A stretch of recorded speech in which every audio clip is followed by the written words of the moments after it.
Kart racing is an international motorsport that has a huge following, especially in Europe. The karts look a bit like miniature Formula One race cars, but have no suspension system. Kart racing can be even more exciting than F1 because of their small size and increased maneuverability.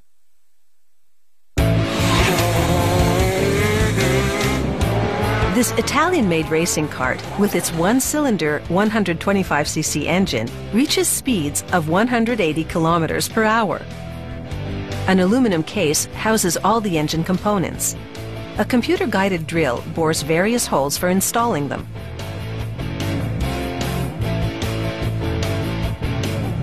First in, the engine's 6 steel gears. Each gear is actually comprised of several gears. They thread them onto a shaft. Then everything goes into the gearbox.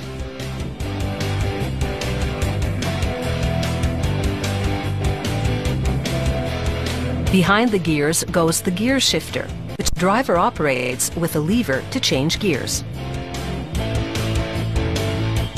Next comes the drive shaft.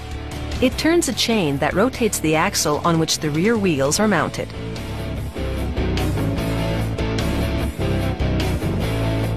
On the other side of the engine case, they install the drive shaft gears.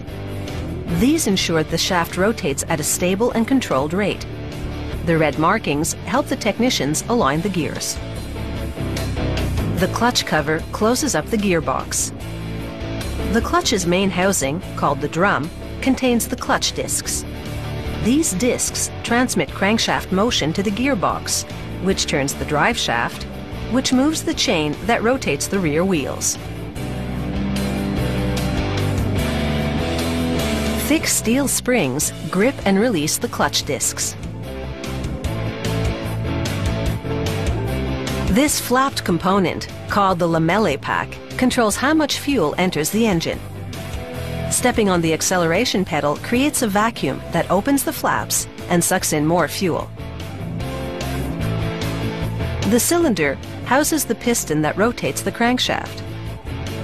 This engine head seals the cylinder in which the combustion cycle occurs. The ignition goes on the left side of the engine.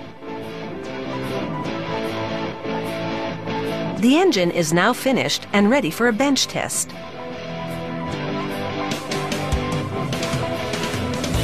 Technicians use special instruments to monitor and calibrate its performance.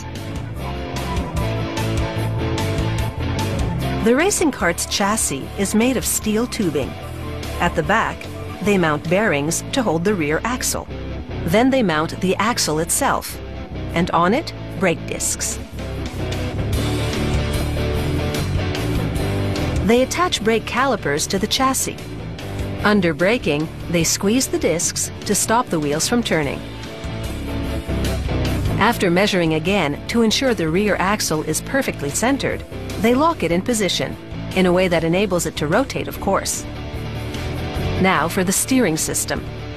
At the front of the chassis, technicians mount a spindle on each side. The spindles turn the kart's front wheels.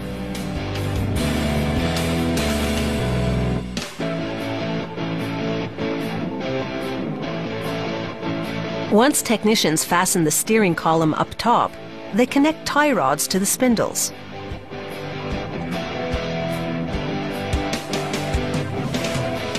Tie rods transmit the rotation of the steering column via those spindles to the front wheels. Next, technicians mount 2 spring-loaded pedals in front of the chassis.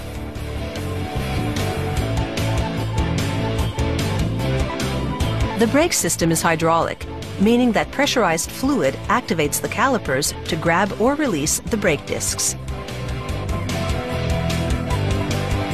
Next come the wheel hubs, on which the tire rims go. Then the engine, followed by the tires, and a fiberglass driver's seat, which, due to the lack of suspension, lets the driver feel every inch of the track.